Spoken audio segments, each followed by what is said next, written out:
하나님의 말씀 보도록 합니다. 마태복음 11장 25절에서 마지막 30절의 말씀까지입니다. 25절 읽습니다. 그때에 예수께서 대답하여 이르시되 천지의 주제이신 아버지여, 이것을 지혜롭고 설계 있는 자들에게는 숨기시고 어린 아이들에게는 나타내심을 감사하나이다. 옳소이다. 이렇게 된 것이 아버지의 뜻이니이다. 내 아버지께서 모든 것을 내게 주셨으니 아버지 외에는 아들을 아는 자가 없고 아들과 또 아들의 소원대로 계시를 받는 자 외에는 아버지를 아는 자가 없느니라. 수고하고 무거운 짐진 자들아, 다 내게로 오라. 내가 너희를 쉬게 하리라.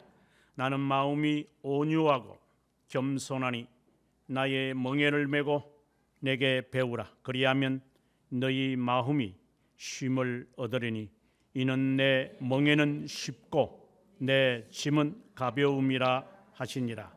아멘. 이번 주간 그 새벽 기도회 설교를 통해서 특별히 오늘 새벽에 좀 강조한 부분들이 있었는데, 그것은 중생의 경험을 한 사람들을 하나님이 어떻게 훈련, 단련, 실현을 연단을 하게 하느냐라는 이야기였습니다. 아니, 우리가 그렇게까지 단련을 받아야 하나? 우리가 그렇게까지 실현을 당해야 하나?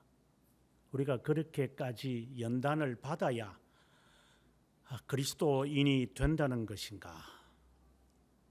라고 하는 질문을 던질 정도로 성경은, 더 나아가서 그리스도는 우리들에게 아주 세게 강도가 높게 말씀합니다. 단순하게 이루어지는 것처럼 느껴진 구원이었는데, 지난 주일 설교처럼 겹겹이 쌓여 있는 이 근육들이 형성되어져서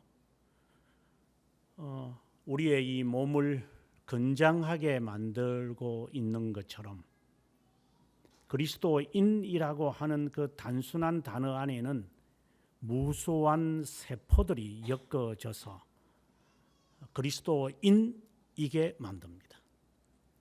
그리스도인 되지 않게 만드는 여러 요소들이 한마디로 말하면 독버섯처럼, 그 죽은 세포처럼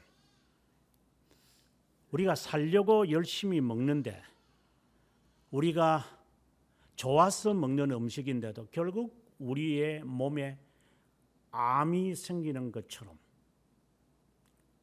우리 스스로가 만드는 경우가 훨씬 많죠. 외부에서 우리를 만드는 것보다도 우리 스스로가 죽은 세포들을 만들어냅니다. 그것을 건장한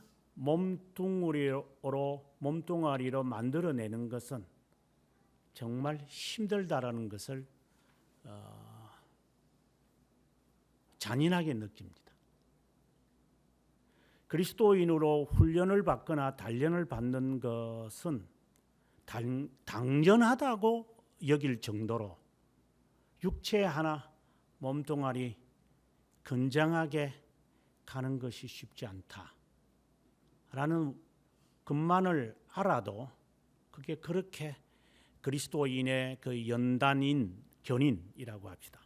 견인을 또 다른 말로는 성화를 이루어가는 것이 심한 것이 아니라 너무나도 당연한 것이 아닌가. 한 십몇 년 전에 저희 교회를 다녔던 초창기 멤버입니다.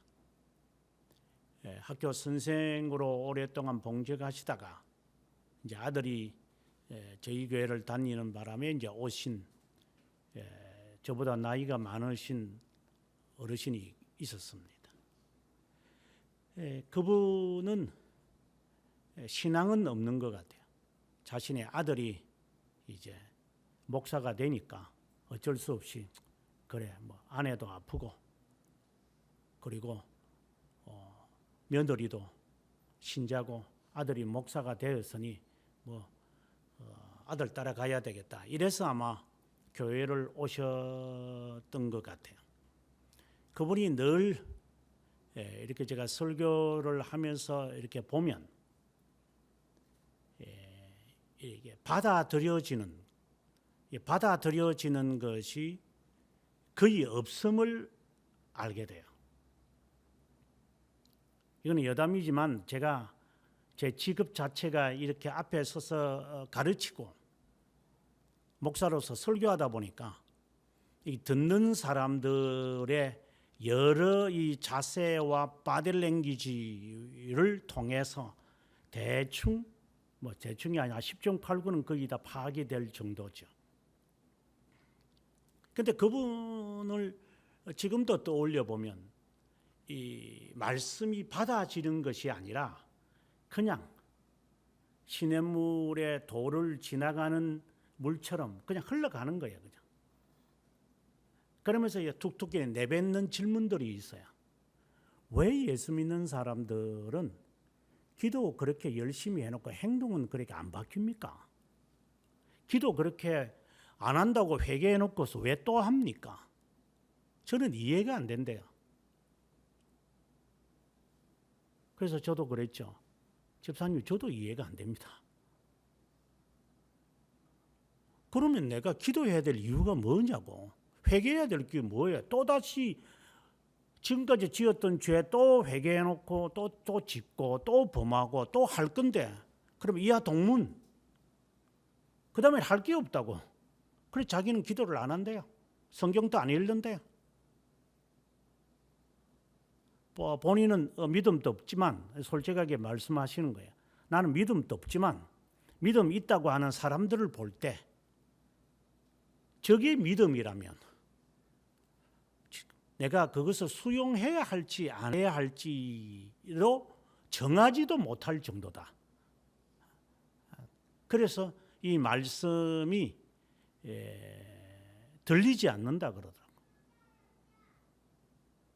여러분 이 말씀을 이해하십니까? 믿음이 우리가 믿음을 선물로 받았다 이렇게 우리가 흔히들 말하는데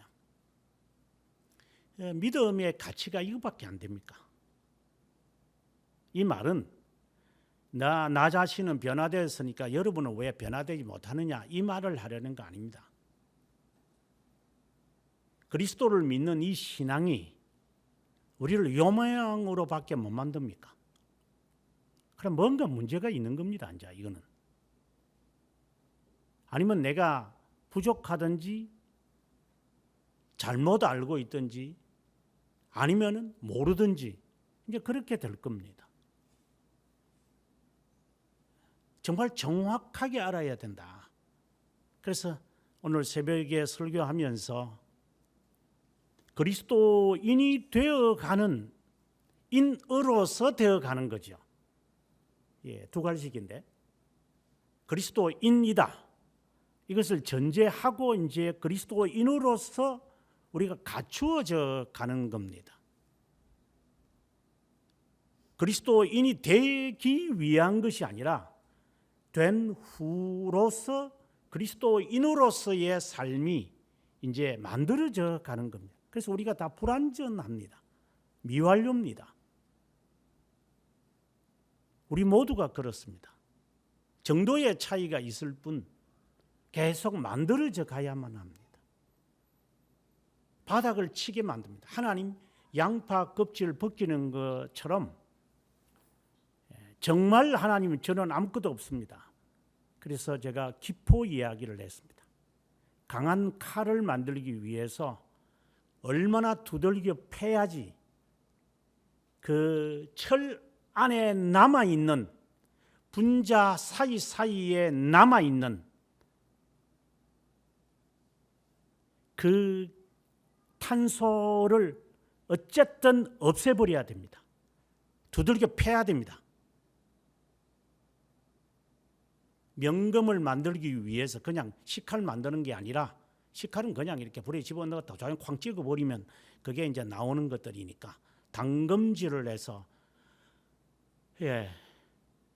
되려면 그 쉽지 않을 겁니다.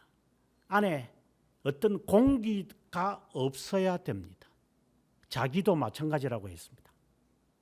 안에 기포가 있으면 안 됩니다. 그래서 그들은 계속해서 문지르고 무너뜨렸다가 또다시 문지르고 돌리고 계속해서 그럽니다. 몇 년 전에 이천에 살고 있는 청년이 와서 그 찻잔 만드는 공장을 다니는 애가 있었어요. 그래서 그때 당시에 자기 가게에서 뭐 그 사람 주인은 아니고 그냥 공장 다니는 애인데 그 애가 그 예쁜 컵들을 교회에 많이 제공했어요. 근데 그거는 다 못 쓰는 거예요, 그냥.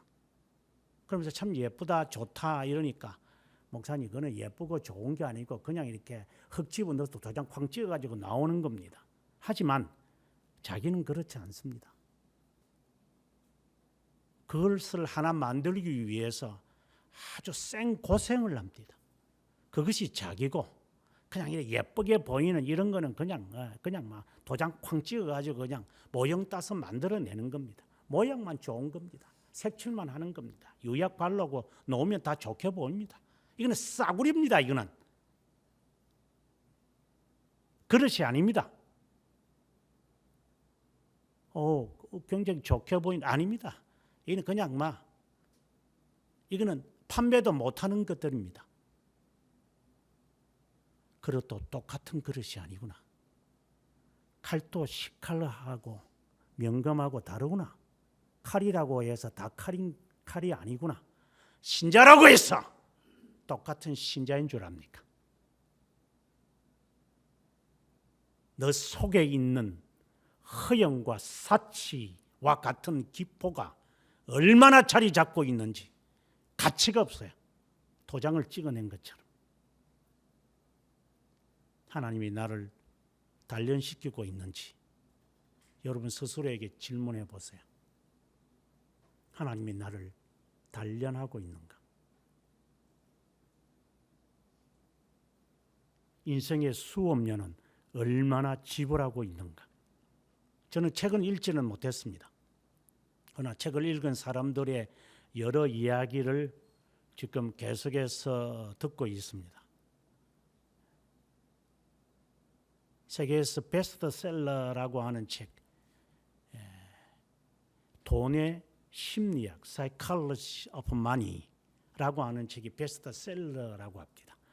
거기에 돈 버는 사람과 돈 못 버는 사람의 두 종류를 20가지로 비교 대조합니다. 돈 못 버는 사람은 못 벌게 돼 있대요. 돈 버는 사람은 돈 벌게 돼 있대요. 같은 사람이라도 다르대요. 돈을 버는 사람이 있고 돈을 못 버는 사람이 있대요.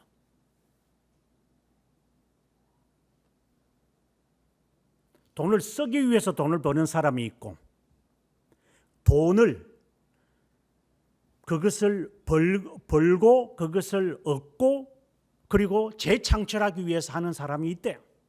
그래서 졸부가 있대요. 진부가 있고. 그래서 하나하나 차근차근하게 한번 들어봅니다. 인간이 똑같지 않습니다. 그래서 한 사람의 이야기를 합니다. 리처드 제임스 리드라고 하는 사람의 이야기가 있는데 이 사람은 그냥 주유소에서 35년을 일한 사람. 유명한 사람도 아니에요. 그렇게 살다가 죽었어요. 그 사람. 족보도 없고 고등학교 졸업한 사람. 그런데 그가 남긴 유산이 우리나라 돈으로 15억을 남겼대요. 어떻게 아니 주유소에서 35년 일했는데 15억을 어떻게 남기느냐고. 이해가 안 됩니다. 그래서 그것에 대한 이야기를 풀어가는 저자의 이야기입니다. 배추 장사하면 안 됩니까?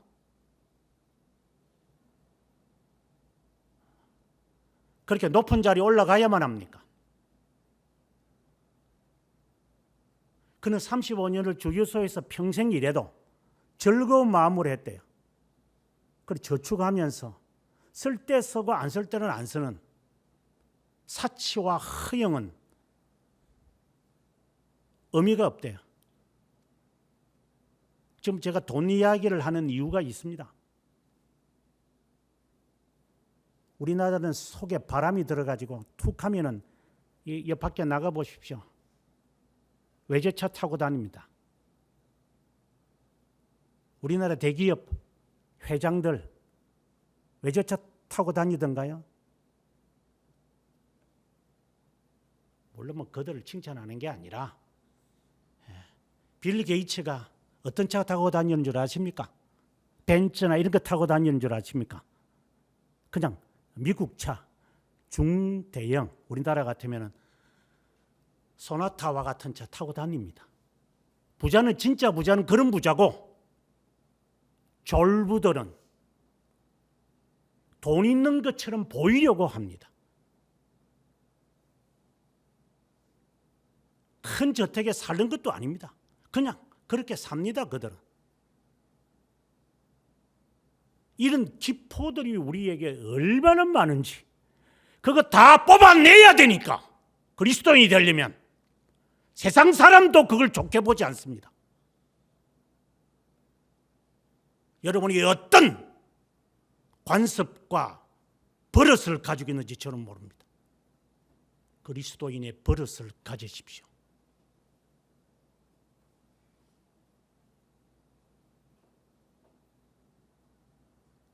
가난하게 살라는 말은 아닙니다.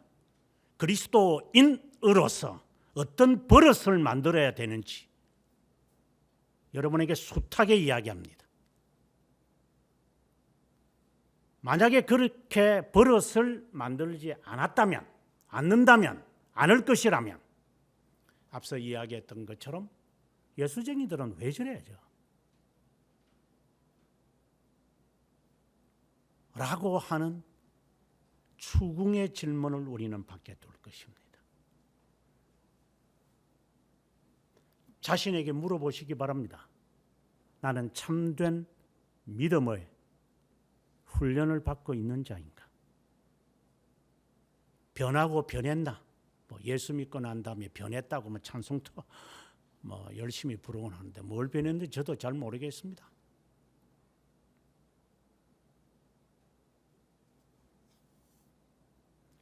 오늘의 이 말씀은 우리가 아주 유명한 말씀입니다. 28절에 있는 이 말씀은 거의 다 누구든지 외우고 있는 말씀일 것입니다. 오늘의 이 말씀에 나온 배경은 우리가 지난주 4장에서 세례 요한에 관한 이야기를 했는데 오늘 11장의 이야기의 시작은 이 감옥에 갇힌 요한이 이제 예수님에게 제자들을 보내어 가지고 정말 내가 세례 준 사람, 그러니까 내가 증거한 분이 맞느냐라는 질문을 던지는 것으로 시작합니다. 그리고 난 다음에 주님은 두 종류의 사람을 말합니다. 20절부터 시작하기를 회개하지 아니하는 사람, 25절에부터 오늘 읽었던 내용인 회개한 사람, 두 종류의 사람을 말합니다. 이 사람은 회개하지 않는 사람입니다. 권능을 많이 받았지만 회개하지 않습니다. 그 모양 그대로입니다. 이건 회개 안 한 겁니다. 다른 말로 한다면 생명에 이르는 회개를 하지 않은 겁니다. 그리고 25절부터 오늘 우리가 읽었던 말씀은 생명에 이르는 회개를 한 사람의 대조적인 모습을 지금 우리들에게 말합니다. 예수님께서 이렇게 말씀합니다. 이것을 지혜롭고 설교 있는 자들과 어린아이들에게 숨기시고 나타내심을 감사한다. 두 종류의 사람을 다시 말합니다. 스스로 지혜 있다라고 하는 사람. 이 말은 다른 말로 한다면 그 책에서 재밌는 이야기가 갑자기 떠오르는데, 공부 잘한다고 부자가 되는 건 아니다. 공부는 공부다. 꼴찌 않은 사람들이 부자 되는 경우가 훨씬 많다. 공부를 열심히 하는 이유는 자신의 성실을 증거하는 거다. 졸부가 되는 그 사람들의 공통점은 지가 다른 사람보다 낫다고 생각하는 사람이랍니다. 그 졸부들이랍니다. 그래서 지 그 자랑에 자만에 빠져가지고 돈을 벌었다가 다 잃어버리는 사람이랍니다. 공부를 못하고 잘하는 것은 별 의미가 없답니다. 그래서 졸부들이 이집사도 그 말 하더구만. 졸부들이 차를 가져오는 것과 진짜 부자가 차를 가져오는 사람들의 매너가 다르다고. 그래, 졸부들이 보입니다. 꼴값을 떠는 거죠. 그래, 진짜 부자는 다릅니다. 태도 자체도 다릅니다. 두 종류의 사람이 있습니다. 스스로 지혜롭다 하고 스스로 만족하는 사람이 있습니다. 지가 똑똑하다고 생각하는 사람입니다. 또 하나의 사람은 어린아이입니다. 여기서 어린아이라고 하는 것은 예수님이 다양하게 표현을 하셨습니다. 가난한 사람, 자기를 낮추는 사람, 온유한 사람, 오늘 뒤에 가면은 이제 온유한 사람이다. 배우려고 하는 사람이다. 적어도 아이들에게 말하려면 아이들은 배웁니다. 그 권위를 인정하는 거니까. 아이들이 선하다라고 저는 생각해 보지는 않습니다. 영악한 애들이니까. 하지만 일단 권위 하에서 살려고 하는 자들이 있습니다. 그런데 그 두 종류의 사람에게 무엇을 숨기시고 나타내셨느냐 하는 것이 오늘의 초점입니다. 이것을 이라고 하시면서 이것에 대한 이야기를 주께서 이제 말씀합니다. 26절에 그렇게 되는 게 아버지의 뜻입니다. 이것이라고 하는 것을 이제 좀 있으면 풀겠지만, 이것을 슬기롭고 지혜 있는 자들에게는 하나님이 숨겨버리셨다. 그리고 어린아이들에게는 하나님이 계시하셨다. 이 말을 합니다. 이게 옳습니다. 이게 아버지의 뜻입니다. 라고 이야기를 합니다. 정말 황당합니다. 누구에게는 하나님이 숨기고 누구에게는 나타냅니다. 참 이게 슬픈 일입니다. 여러분에게 늘상 말하지만 여러분의 자녀가 다 하나님의 선택된 자라고 착각하지 마십시오. 착각은 자유지. 그래서 방임이 나올 겁니다. 그래서 방종하다가 방탕할 겁니다. 착각하지 마십시오.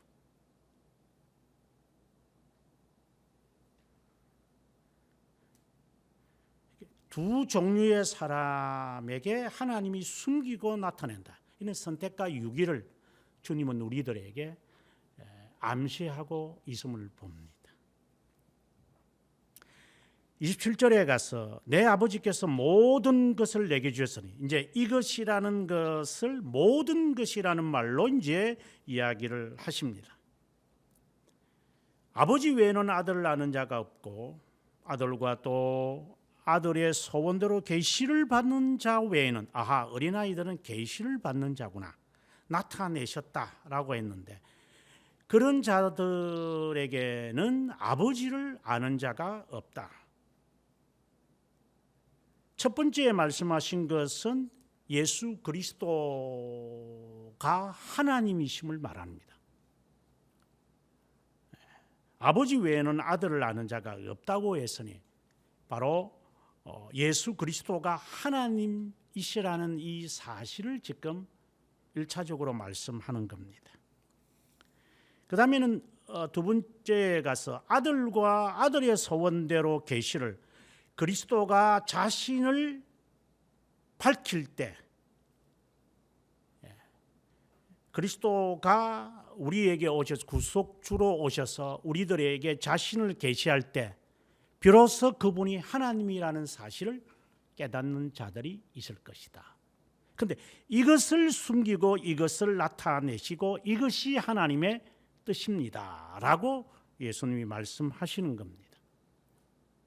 우리는 여기서 조금 포즈를 취해서 왜 이것이 모든 것인가? 이게 그렇게 중요한 것인가? 그리스도를 아는 지식이 그렇게 중요한 것인가? 에베소서 4장으로 가면은 이런 말씀을 합니다.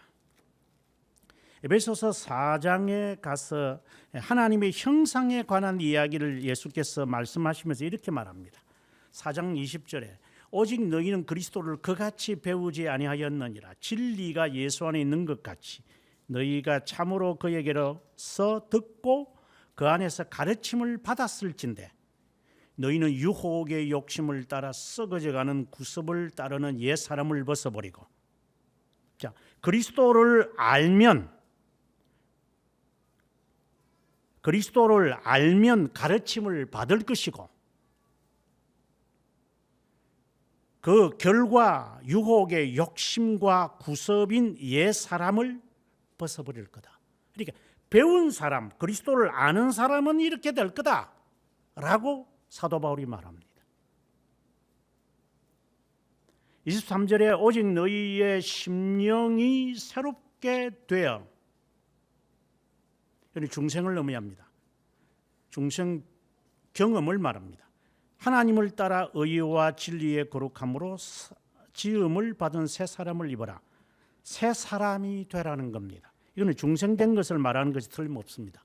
지금 예수 그리스도는 바로 이것을 지금 겨냥하고 있는 겁니다.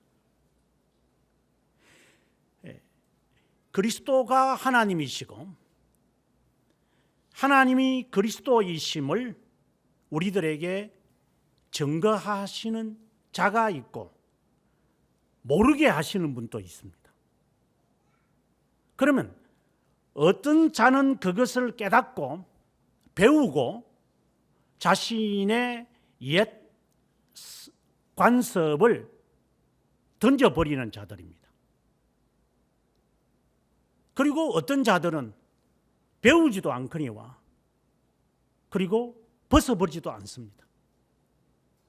그럼 다시 처음으로 돌아간다면 그 집사가 하는 말입니다. 우리가 회개기도 해놓고 또 똑같은 짓 하지 않느냐? 그럼 무슨 차이가 있는 겁니다? 우리의 자신에 대하여 정말 통찰한 것은 맞습니까? 그냥 참 좋구나, 좋은 말씀이구나 이렇게 깨닫는 것을 말하는 게 아니라 그리스도에 대한 지식을 통해 자신의 적나라한 모습을 발견하는 겁니다. 내가 벌거숭이구나. 하나님이 하나하나씩 나를 벗겨내시는구나. 정말 하나님의 사람으로 만드시기 위하여 무너뜨리고 또다시 녹여가지고 쇳덩이로 만들었다가 또 불 속에 집어넣어서 또 쉽게 만들고 두들겨 패면서 어쨌든 그리스도인이 되게끔 하시려고 하나님이 나를 실현, 단련시키시는구나. 이제 그것을 그 사람이 안다면 그 당사자가 그렇게 하나님이 나를 훈련시키시는구나. 이런 마음을 가지고 신앙생활을 한다면 그 사람의 삶은 진보가 있습니다. 새 사람으로 지어져 가는 겁니다. 그런데 우스운 이야기지만 하나님의 시련을 줘도 그 시련만 벗어나려고 합니다. 그 시련에 대한 환난이라고 합시다. 이 깨달음이 없습니다. 그래서 칼빈이 이런 말을 합니다. 환난에는 두 종류가 있다. 이게 신자를 두고 하는 말입니다. 하나는 보응의 의미의 시련이 있다. 환난이 있다. 또 하나는 교훈의 의미로 받는 환난이 있다. 그런데 이 두 가지가 결국 하나를 말합니다. 죄에 대한 대가를 처절하게 받아야 한다고 제가 강조합니다. 그리고 그것에 따른 그리스도의 교훈을 찾아내면 됩니다.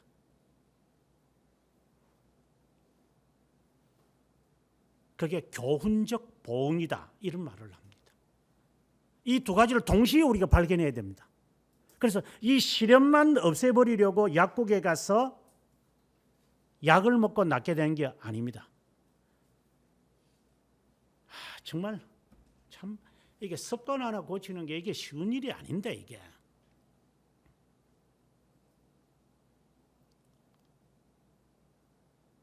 어디다 갖다 집어넣는다고 해서 사람이 바뀌겠습니까? 체질 자체를 바꿔야 됩니다.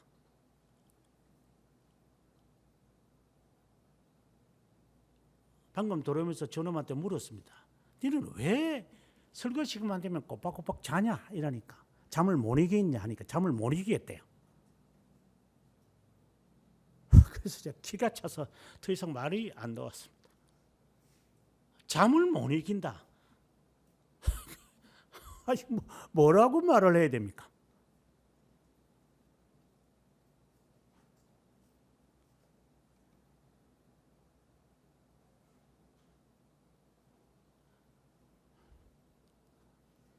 그럼 잠을 이기기 위해서 어떻게 해야 되는가? 그것은 생각해 봤는가? 왜 잠을 이겨야 되는가? 그 이유는 알겠는가? 그것을 위해서 어떤 훈련을 내가 해야 되는지는 알고 있는가? 어떤 훈련을 시켜야 되죠? 사람을.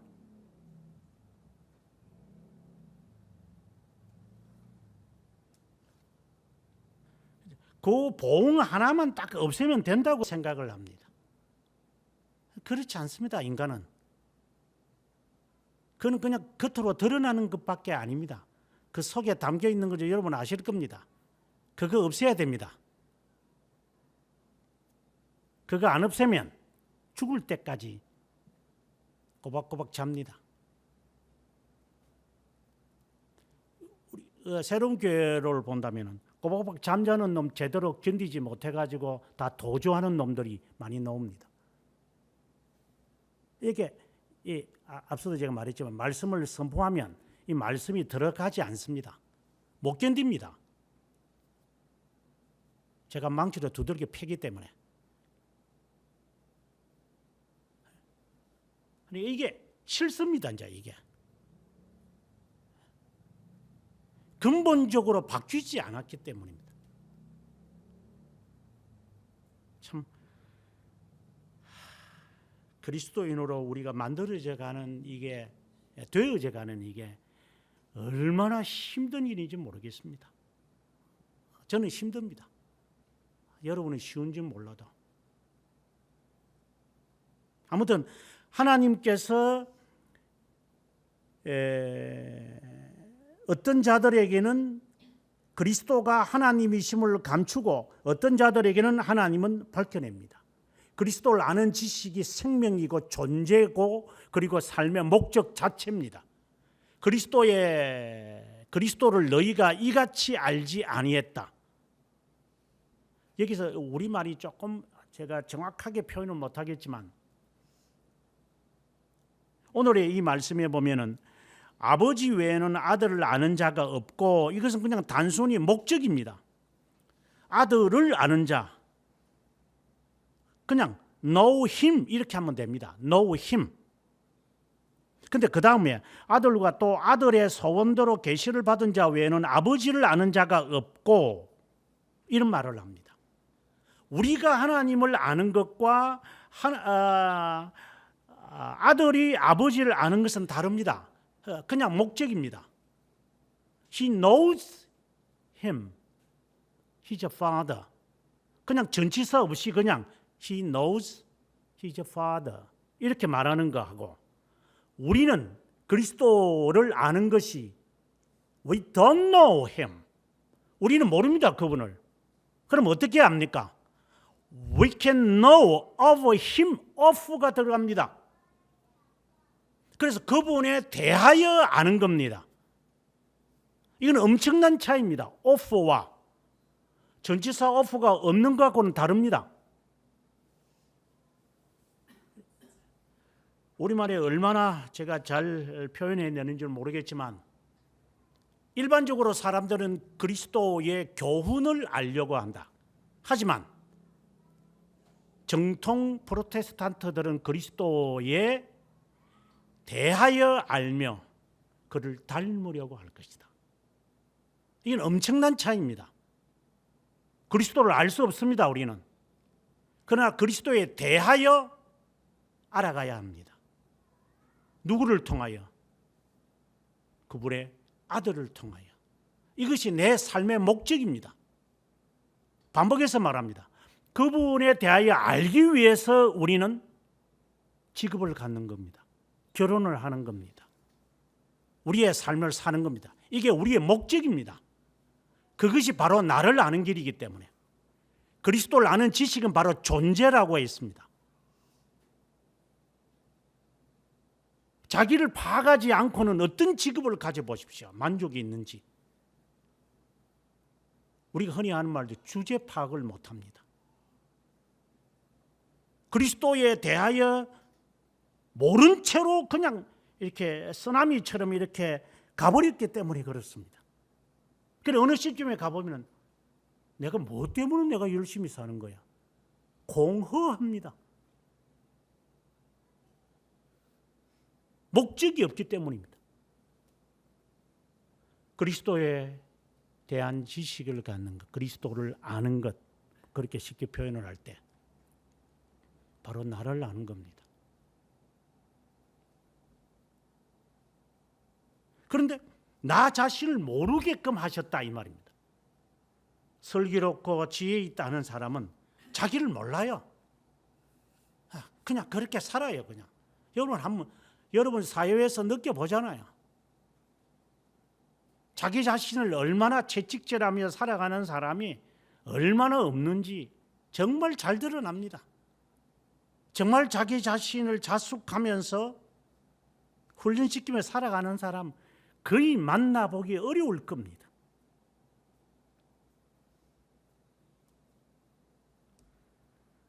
그리스도는 하나님이시구나. 이것은 나의 삶의 목적입니다.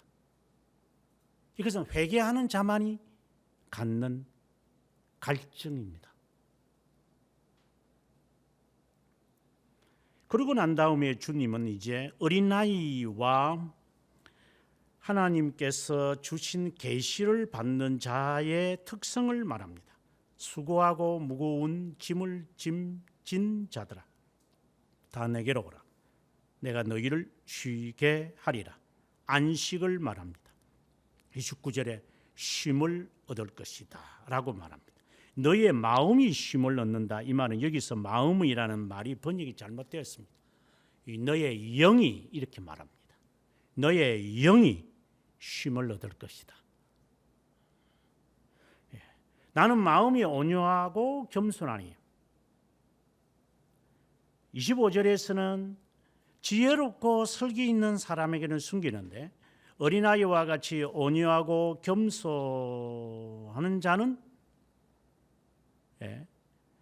내 멍에를 벤다. 이거는 십자가를 매는 것과 같다는 의미로 받아들여집니다. 그래서 우리가 16장 24절에는 자기를 부인하고 자기 십자가를 지고 나를 따르는 자는 그렇게 표현이 되어 있고 여기서는 마음이 온유하고 겸손하니 내 멍에를 메고 내게 배우라 이렇게 말씀을 합니다. 어린아이와 같은 사람, 계시를 받은 사람은 그리스도의 온유와 겸손을 배웁니다. 그가 하나님이시면서 그럴 수 있다는 것이, 이건 겉으로 배우는 겁니다. 그냥 겉으로 배울 수 있는 겁니다. 그리고 그가 육체를 갖고 계신 분이시기 때문에 하나님으로서 육체의 이 고통을 극복하셔야 합니다. 여러분 가운데서 아마 한번 이렇게 되게 한번 당한 사람들이 있을 겁니다. 이 몸에 대해서 뭐 큰 사건을 말하는 게 아니라 뭐 가시 하나라든지 아니면 속이 아픈다든지 아니면은 뭐 옆구리가 뭐 아프다든지 그거 하나 알면 사람이 꼼짝을 못 합니다. 이 육체가 사람의 정신을 아주 망가뜨립니다. 그리고 육체가 사람의 정신을 아주 교만하기도 만듭니다. 그리스도는 하나님으로서 육체를 입고 계셨기 때문에 이 육체에 당하는 이 고통 그대로 갖고 있습니다.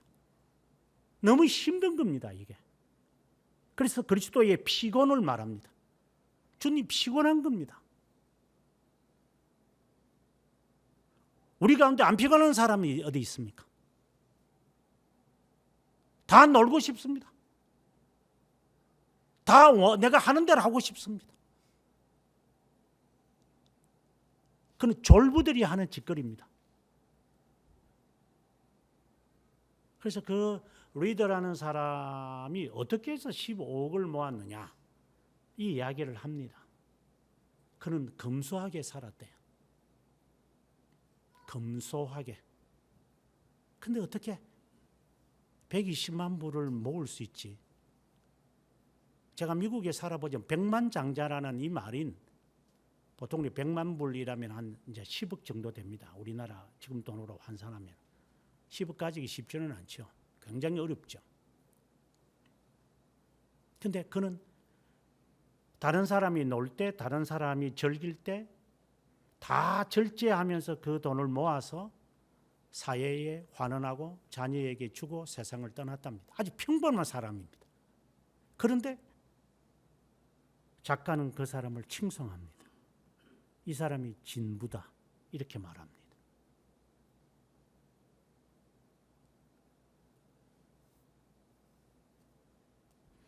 육체를 입으신 그분이 겸손하셨다, 온유하셨다. 어느 정도 자신을 단련했을까요? 그것을 배워라. 멍에는 십자가라고 했습니다. 그리스도에 대하여 배워라. 그러면 너의 영이 쉼을 얻는다. 다른 말로 한다면 빌립보서 4장 7절에 있는 말씀을 연관시켜야 합니다. 너희의 구할 것을 감사함으로 하나님께 아뢰라. 우리가 여러 일들을 당한다. 그러면 그가 주실 것이다. 내 지각에 뛰어난 하나님의 평강이 내 마음과 생각을 지킨다 해서 바로 이걸 말합니다. 하나님께 아뢰면 이건 배우는 걸 말합니다. 그리스도가 아뢰었으니까 우리도 아뢰는 겁니다. 여러분 가운데 기도 생활 안 하는 자들이 있을 겁니다.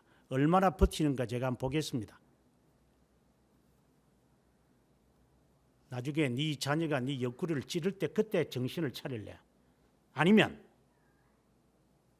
사건이 일어나고 난 다음에야 네가 정신을 차릴래?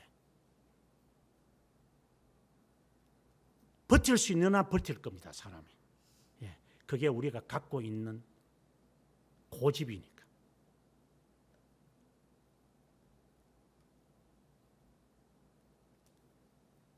지각에 뛰어난 하나님의 평강이 내 마음과 생각을 지킨다. 쉼을 말합니다. 내 영이 쉼을 얻을 것이다. 이게 나의 영의 기능이 어디로, 무엇을, 왜, 언제 이것이 나를 지배하게 되어집니다. 그럼 마음이 평안합니다. 그래서 표현을 아마 번역을 너의 마음이 쉼을 얻으리라 이렇게 되어 있을 겁니다. 그분이 주시는 지혜가 있기 때문에 기다릴 줄도 알고 참을 줄도 알고 멈출 줄도 알고 그만둘 때를 압니다. 이거는 시도 때도 없이 툭툭툭툭 나오는 것 정말 조심해야 됩니다. 여기에 자유할 사람은 아무도 없겠지만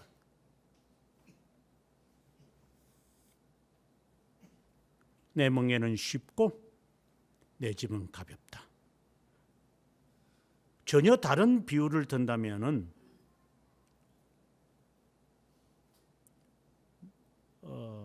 제가 사용하는 버전을 말한다면 운동에서 당하는 고통이 나중에 병 걸려가지고 고통 당하는 것보다 낫지 않습니까?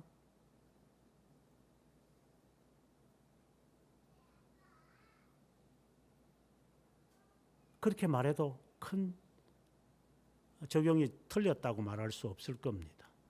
내 멍에는 쉽다. 그리고 너희 멍에는 무겁다. 그러니 너희 멍에를 벗어버리고 내 멍에를 그리스도를 에 대하여 아는 이 지식으로 너의 삶을 갖추어 가라. 이 갖추어 가야만 한다. 그러니까 셋업 자체를 바꾸는 겁니다. 아예. 그리고 엄청나게 힘들 겁니다. 이게 안 하는 것을 하도록 만들어야 되니까.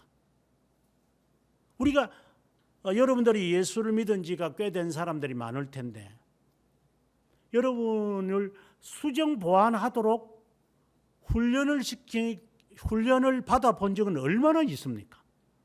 그냥 신앙생활 잘하면 된다. 그냥 주일 교회 오고 그냥 봉사 잘하고 그냥 헌금 잘 내고 그리고 자녀가 그냥 모여서 그냥 막 억지로 뭐 어떤 일을 하든지 말든지 간에 그냥 주일날 교회 오면 되는 거다.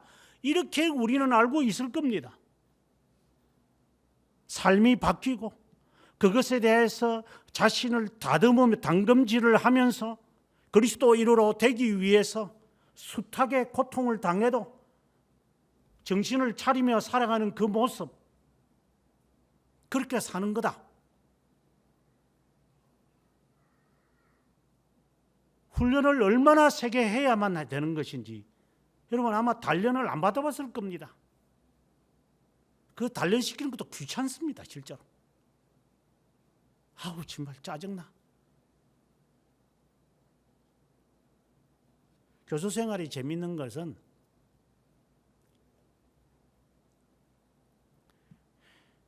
이게 자꾸 그 나이에 되는 사람은 그대로 계속해서 올라옵니다. 저거들은 똑똑하고 하는데 보는 저희들은 또 똑같은 놈이 또 올라왔네. 또 똑같은 놈이 또 왔네. 똑같은 질문을 또 다른 놈이 또 하네. 똑같은 짓을 또 다른 놈이 하네. 이게 보면 압니다. 이게 딱 이 수가 보입니다. 이게. 그래서 어떤 때는 스스로 웃을 때가 많습니다. 사람만 바뀌지 질문은 똑같네. 어떻게 그렇게 토시도 안 바뀌고 앉는 자리 위치도 그 자리냐? 이런 이제 우스갯소리로 그런 말들을 합니다. 지는 지가 처음이라고 하지만 우리가 볼 때는 똑같아. 여기 있는 어느 집사님을 내가 40대 때 만났지. 지금 40대에 있는 여러분들을 보면서 똑같네. 아이고. 또 좀 있으면 30대 올라와가지고 또 그 집 똑같이 하겠네. 또 20대가 또 3, 40대 돼가지고 또 똑같이 하겠네. 이 수가 보입니다. 그 나이 되면 딱 그렇게 합니다. 우리가. 그걸 극복하려고 하는 사람, 그걸 참으면서 그걸 바꿔야 되니까. 여러분 바꿔야 되거든요. 제가 저 40대 저 성격 저거 이미 다 겪은 거거든요. 숱하게 제가 30대에서 40대 넘어오면서 하는 짓거리 눈에 보입니다. 여러분들은 뭐 개성이니 개폼이니 잡지만 개폼이 없습니다. 개폼과 개성이 똑같습니다.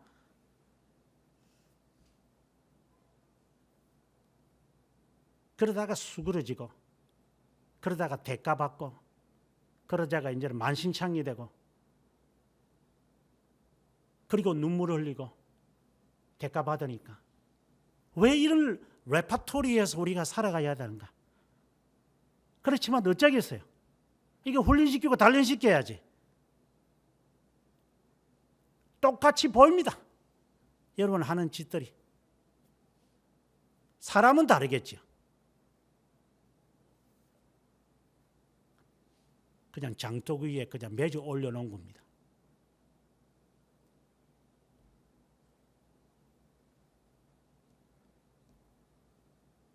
새로운 사람으로 훈련받으시기 바랍니다.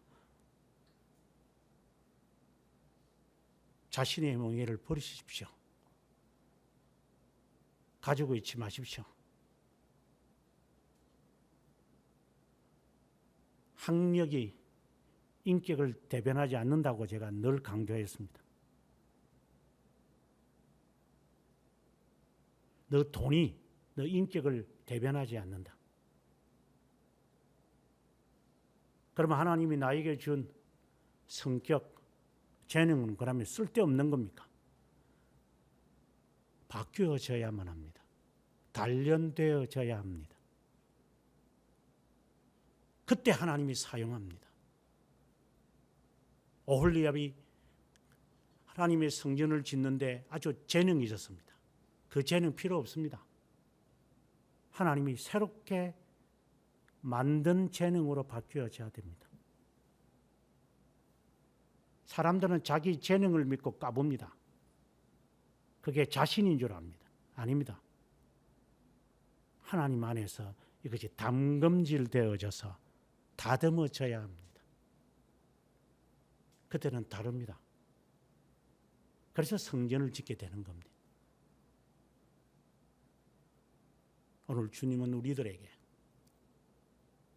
어린아이와 같은 마음을 가진 자에게 하나님이 그리스도이시고 그리스도가 하나님이심을 밝힙니다. 이게 우리의 존재의 가치이기 때문입니다. 그러려면 우리의 자신의 습관과 버릇을 포기해야 됩니다. 그리스도를 배우면서 그분은 겸손하신 겁니다. 이것은 쉬운 일이 아닙니다. 또 그 책에 관한 이야기를 또 하게 되어지는데, 물론 저는 잘 믿지는 않지만 어쨌든 하는 그 일반적으로 하는 말 같아요. 안 믿는 사람이 잘 터득한 것 같아요. 원리를.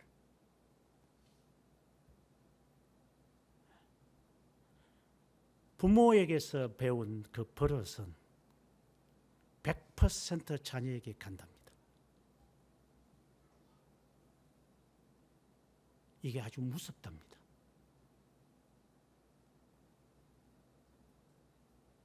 그래서 지처럼 키운답니다. 자녀들. 이건 졸부들이 하는 짓이랍니다.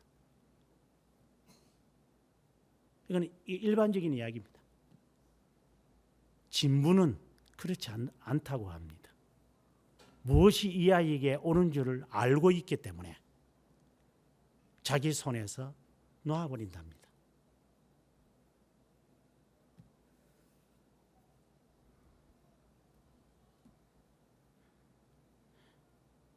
아무쪼록 그리스도를 배웁시다.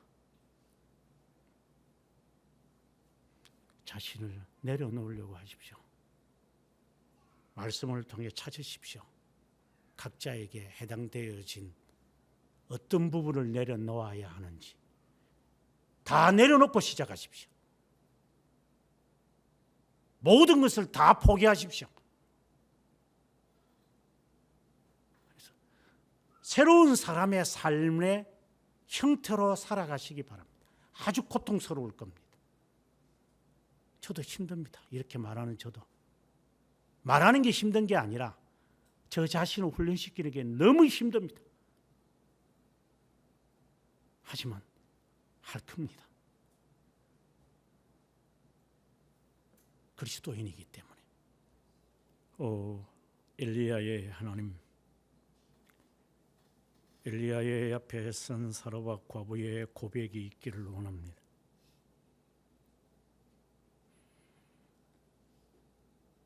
우리에게 남은 것은 겉으로 이것을 먹고 죽을 일만 남았다고. 하지만 당신의 말씀대로 당신께 드리고 이것을 먹겠다고 하였던 그 여인에게 가루와 기름이 떨어지지 않게 하시던 하나님을 믿습니다. 남은 것이 없습니다. 이제는 더 내려갈 곳도 머물 곳도 없는 우리의 심정이기를 하나님 원합니다. 홀이라도 남김없이 찾으시는 주님 앞에 마지막 남은 나의 이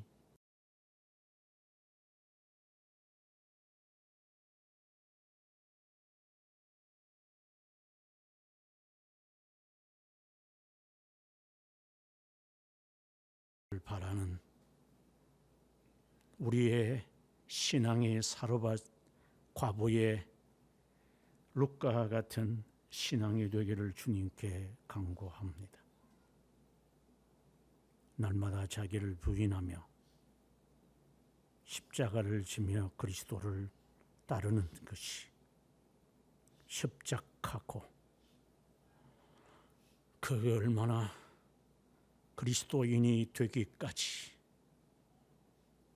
외롭고 고독의 길인지 섞여서 자신의 잘못으로 인하여 받는 대가도 같이 겸비되어지면서 자숙할 수 있는